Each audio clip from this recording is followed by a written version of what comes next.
বাংলা সাহিত্যের কিংবদন্তি বিভূতিভূষণ বন্দ্যোপাধ্যায়ের একটি অপরূপ ছোট গল্প উল্টো রথ।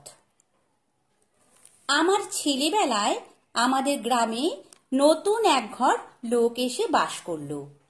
আমি সেবার মামার বাড়ি গিয়েছিলাম 6-7 মাসের জন্য। এসে দেখি রামেশ্বর চক্রবর্তীদের ভিটের পশ্চিম পাড়ে যে নিবিড় জঙ্গল ছিল তা কারা কেটে ফেলে সেখানে 2-3খানা টিনের ঘর তুলেছে। কাতুকে জিজ্ঞেস করলাম, এ কি রে, আমাদের সেই নোনা গাছ? কাতু ঠোঁট উল্টে বললে, সে হয়ে গিয়েছে। হয়ে গিয়েছে মানে? এখানে যে নতুন লোক এসে ঘর বেঁধেছে। মামার বাড়ি ছিলে, দেশের খবরই বা কি রাখো? কে রে? অনেক দূরে কোথায় থাকতো, সেখান থেকে উঠে এসেছে। ব্রাহ্মণ? হ্যাঁ, নাম সত্য চক্রবর্তী। চল গিয়ে দেখে আসি। ছেলেপিলে আছে আমাদের বয়সী? 2জন আছে, ভাব হয়ে গিয়েছে আমাদের সঙ্গে। নিন্তু আর পটল, ভারী ফর্সা দেখতে আর হিন্দি মিন্দি বলে। আমি মজা দেখতে নতুন বাড়ির উঠোনে ঢুকলাম। আমার বড় দুঃখ হচ্ছিল, অমন নোনা গাছটা যাতে নোনা পেকে গাছ আলো করত, যা একটা খেলে প্রাণ ঠান্ডা হয়ে যেত, সেই অমন নোনা গাছটা এরা কেটে ফেলে কি কাণ্ড করেছে দেখো দেখিনি। বাড়িতে ঢুকতেই দেখি খুব ফর্সা একটি দাড়িওয়ালা লোক পশ্চিম দিকের ঘরের দাওয়ায় বসে তামাক খাচ্ছেন। কাতু বললে, দাঁড়া, ওই সত্য চক্রবর্তী বড্ড রাগী লোক। বকবে? বকে, বাড়ি ঢুকতে দেয় না। সাহস করে আরেকটু এগিয়ে যেতেই সত্য চক্রবর্তী আমাকে দেখতে পেয়ে বললে, কে? আমি সাহস সঞ্চয় করে বললাম, আমিটাকে? আমার নাম তোতন, এই গাঁয়ে বাড়ি। ব্রাহ্মণ? হ্যাঁ। বাপের নাম কি? শ্রী অনাদিনাথ মুখোপাধ্যায়। ও, অনাদি দাদার ছেলে তুমি? কবে এলে? এখানে তো তোমরা ছিলে না। কাল এসেছি। বেশ, এখন যাও, বাড়িতে ছেলেরা কেউ নেই, সব পাঠশালায় গিয়েছে পড়তে। তোমরা পড়াশোনা করো না বুঝি? এ গায়ে ছেলেরা সব খেলেই বেড়ায়। আমার রাগ হলো। আমি পড়িনি, উনি কি করে জানলেন? যাক বাবা, যাব না ওদের বাড়ি। ওদের বাড়ি না গেলে কি ভাত হজম হবে না? এইভাবে প্রথম সত্য চক্রবর্তীদের সঙ্গে আলাপ হলো। সত্য চক্রবর্তীর 2 ছেলে নিন্তু আর পটলের সঙ্গে কি ভাবই হয়ে গেল আমাদের। বেশ ছেলে ওরা, দেখতেও যেমন, লেখাপড়াতেও তেমনি। আমরা একসঙ্গেই পাঠশালায় আর স্কুলে পড়লাম। ওদের বাড়িতে সর্বদা যাতায়াত করি, কিন্তু সুখ ছিল না ওদের বাবা সত্য চক্রবর্তীর জন্য। কি মারি ছেলেদের দিত লোকটা। সারা বাল্যকাল নিন্তুদার পটলের প্রাণে সুখ ছিল না, মনে সুখ ছিল না। কি কড়া শাসনের ওপরই সর্বদা রাখতো বাবা ওদের। পান থেকে চুন খসেছে কি দুর্দার মার। সেবার আমি নিন্তু আর পটল খেলা করছি, এমন সময় কি নিয়ে নিন্তুদার সঙ্গে পটলের ঝগড়া বাঁধলো। নিন্তুদা বললে, তুই আমার বড় পেন্সিলটা নিলি তখন, ফেরত দে। পটল বললে, তুমি আমার খাতা ছিঁড়ে দিয়েছো দাদা, পেন্সিল দেব না। আলবাদ দিবি। কখনো দেব না। এই নে, এই নে। বাঁদর কোথাকার, বলেই নিন্তু বসিয়ে দিল 2 চড়। তুমিও এই নাও, এই নাও বলে পটলও কষিয়ে দিলে আরো 2 চড়। এমন সময় ওদের বাবা সত্য চক্রবর্তী অগ্নি মূর্তিতে ঘরে ঢুকে বলেন, কি হচ্ছে? কি হচ্ছে? এই রকম করে পড়া হচ্ছে বুঝি? শুম্ভ নিশুম্ভর যুদ্ধ বাঁধিয়েছ দেখছি। বলেই 2জনকে সে কি দূর দাঁড়িয়ে মার। গরুকেও মানুষ অমন মার মারে না। নিন্তুদা তো মার খেয়ে উঠোনে এসে ছিটকে পড়ল। পটল কোণে গিয়ে জড়সড় হয়ে দাঁড়ালো কাঁপতে কাঁপতে। আমি সরে পড়লাম বেগতিক বুঝে। এই রকম দেখে এসেছি সারা বাল্যকাল। নিন্তুদার পটল বাপের ভয় জুজু, কোনো জায়গায় ইচ্ছে মতো খেলতে যাওয়ার জো নেই। নিন্তুদার বিয়ে হলো অপেক্ষাকৃত অল্প বয়সে। ওদের সকলের ছোট ভাই পিন্টুর বয়স এই সময়ে বছর 4। আমি আইএ পড়ি কলকাতায়। বিয়ের চিঠি পেয়ে বাড়ি এলাম। নিন্তুদার বিয়ে আমোদ আহ্লাদ করা যাবে। নিন্তুদা ডাক্তারি পড়ে, ভালো ছেলে কলেজের। পটল গিয়ে ওর বাবাকে বললে, বাবা, দাদা বলছে পকেট ঘড়ি নেবে না। সত্য চক্রবর্তী বিস্ময়েশ্বরে বললেন, কি? বলছে পকেট ঘড়ি নেবে না। আজকাল রিস্ট ওয়াচের রেওয়াজ হয়েছে, পকেট ঘড়ি কেউ পরে না, তাই বলছিল। পরে না?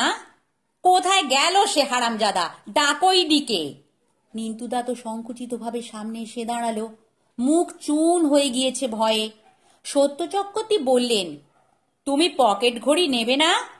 বড্ড তালেবর হয়েছ বুঝি?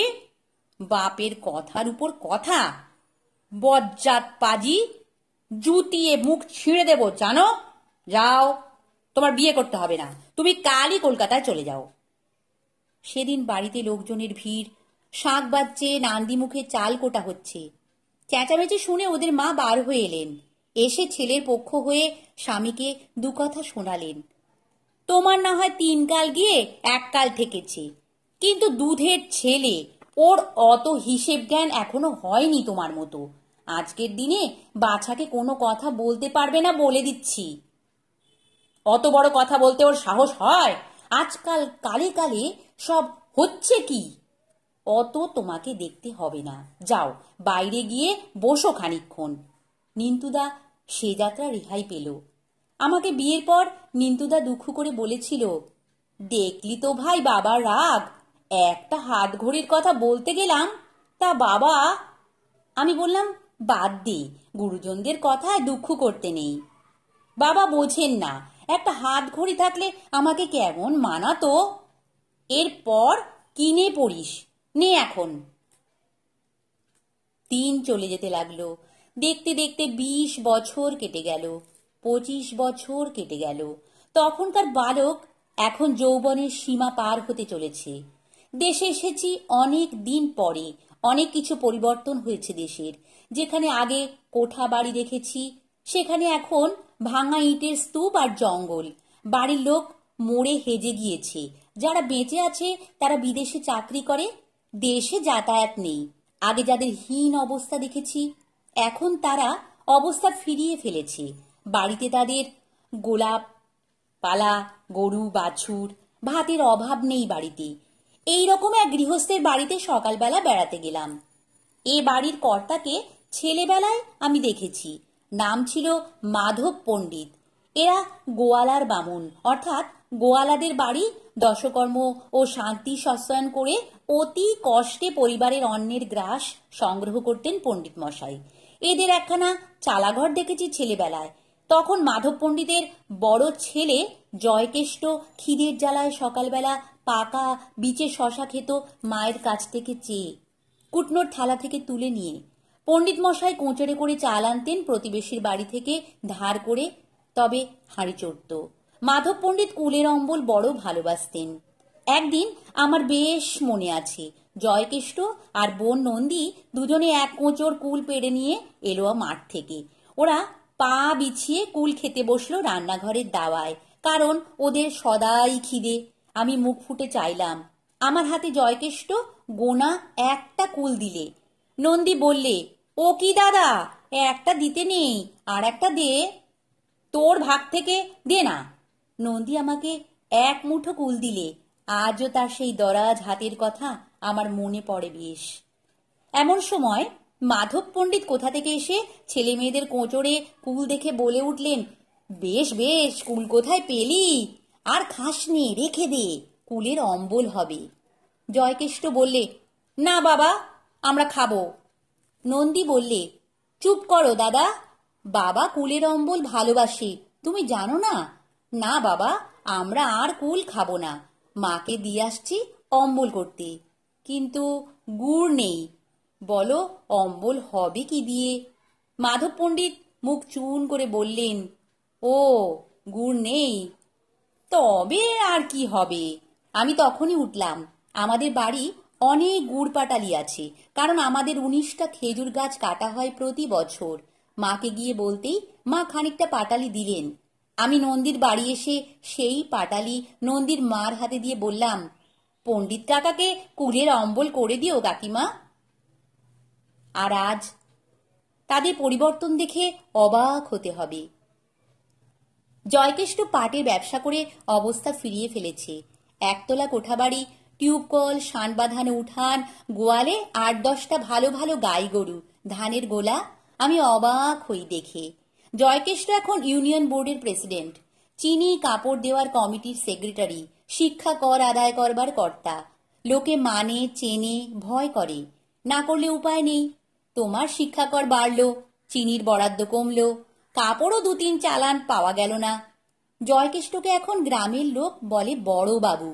মাধব পণ্ডিত অনেক দিন মারা গিয়েছেন শুনলাম। সংসারের সুখ ভোগ তার অদৃষ্টে ছিল না। কিন্তু সকলের চেয়ে পরিবর্তন হয়েছে নিন্তুদাদের বাড়িতে। জয়কেষ্ট চা খাওয়াতে খাওয়াতে আমাকে সব বললে। নিন্তুদা এখানে থাকে না, শহরে কোথায় চাকরি করে, ছেলে মেয়ে নিয়ে সেখানেই থাকে। পটল এখন রেলে কাজ করে, স্ত্রী পুত্র নিয়ে লালমনির হাটে থাকে রেলের বাসায়। বাড়িতে আছেন শুধু সত্য চক্রবর্তী আর ছোট ছেলে পিন্টু। এখনো বেশি তার বয়স ৩০ বছরের ওপর। আমি বললাম, পিন্টু চাকরি করে না? চাকরি করবে কি, ওর মাথা খারাপ হয়ে গিয়েছে। বাড়িতে থাকে আর পাগলামি করে। সত্য চক্রবর্তী কিছু বলেন না? সত্য চক্রবর্তী আর সে সত্য চক্রবর্তী নেই। এখন তিনি ছেলের ভয়ে জুজু। তাকে পর্যন্ত এক একদিন মারতে যায়। আমি অবাক হয়ে বললাম, সে কি, সত্য কাকাকে?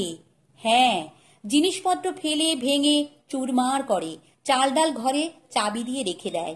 ওই দেখো না, আমার বাড়িতে ওই কালই বস্তাবন্দি করে রেখে গিয়েছেন। ওর ঘরে রাখলে পিন্টু বিক্রি করে ফেলবে, নয়তো নষ্ট করে ফেলবে। কেউ কিছু বলে না? কে বলবে? পাগলকে কে রাগাতে যাবে? গিয়ে দেখ সেখানে, তাহলেই বুঝতে পারবে। কিছুক্ষণ পরে গেলাম সত্য চক্রবর্তী মশাইয়ের বাড়ি। তিনি দেখি চুপচাপ বসে তামাক টানছেন।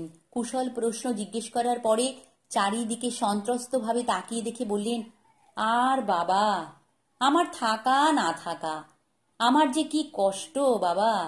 পিন্টু আমাকে কোনো জিনিস খেতে দেয় না। চাল ডাল দেখো ওই ঘরে চাবি দিয়ে রেখেছে। আমার কোনো জিনিসে হাত দেবার জো নেই। আর হঠাৎ সত্য কাকা চুপ করে গেলেন। সঙ্গে সঙ্গে পিন্টু কোথা থেকে এসে বলে উঠল, কি বলা হচ্ছে আমার নামে? কি বলা হচ্ছে বুড়োর? আমি খেতে দিই নে? আমি চাল ডাল চাবি দিয়ে রাখি? রাখি তো, না হলে তুমি বিক্রি করে মেরে দাও। তোমাকে আর আমি জানি নে বুড়ো ঘুঘু। আমি বলে উঠলাম, ছি ছি, এসব কি হচ্ছে পিন্টু? উনি তোমার বাবা না? বাবাকে ওইসব বলতে তোমার মুখে বাঁধে না? ও বললে, উনি বাবা তাই কি? আমি ওসব মানিনি। আমার যা খুশি তাই করব। তা বলে ওকে তুমি খেতে দেবে না, ঘরে চাবি দিয়ে রাখবে? পিন্টুর বাবা বললেন, আর বাবা আমাকে। পিন্টুর ধমক খেয়ে কথা শেষ করতে পারলেন না। পিন্টু হেঁকে বলে উঠল, চুপ। আমি বললাম, ও কি পিন্টু? কিছু না, উনি বাজে কথা বলছেন। আর তুমি খুব ভালো কথা বলছো। বাবাকে এসব কথা বলতে হয়? কোথায় শিখলে? ওকে ধমক দিয়ে তখনকার মতো চুপ করিয়ে দিলাম বটে, কিন্তু বুঝলাম এ রোগের ওষুধ এত সহজে হবে না। বৃদ্ধ সত্য চক্রবর্তীর জন্য দুঃখ হলো। সেই দোর্দণ্ড প্রতাপ সত্য চক্রবর্তী, যার ভয়ে ছেলেরা জুজু হয়ে থাকত। তারপর যে কদিন দেশে ছিলাম বৃদ্ধের কাছে গিয়ে বসতাম। কি অদ্ভুত পরিবর্তন তার দেখে অবাক হয়ে যেতাম। এদিক ওদিক চেয়ে ফিস ফিস করে কথা বলেন, ভয়ে সর্বদা সন্ত্রস্ত। ছেলের বিরুদ্ধে কোনো অভিযোগ পর্যন্ত করতে ভরসা পান না। আমি তাকে বললাম, নিন্তুদা কোথায় থাকে? সেখানে গিয়ে থাকেন না কেন? কিংবা পটলের কাছে লালমনির হাটে? বৃদ্ধ দীর্ঘশ্বাস ফেলে বললেন, সেসব জায়গায় মন টেকে না বাবা। নিন্তুর বাসায় জায়গা কম, লোকজনের ভিড়। পটলে তো রেলের কোয়ার্টার, পাখির খাঁচা। আমরা পাড়াগাঁয়ের লোক, হাত পা ছড়িয়ে থাকা অভ্যেস। সেসব জায়গায় হাঁপ লাগে আমার। নইলে তাদের দোষ নেই, তারা নিতে চায়। তা আমার নিতান্ত খারাপ অদৃষ্ট বাবা। আমি কি ছিলাম, আজ কি হয়েছি তাই দেখো। তোমার কাকিমাও যদি আজ বেঁচে থাকতো, তাহলে বুড়ো বয়সে আমার ছোট ছেলের ভয়ে আড়ষ্ট হয়ে থাকতে হয়। বৃদ্ধকে সান্ত্বনা দেবার মতো কিছু কথা খুঁজে পেলাম না। নমস্কার। গল্প পাঠ ভালো লাগলে চ্যানেলটি সাবস্ক্রাইব করে দিও আর লাইক, কমেন্ট, শেয়ারও করো।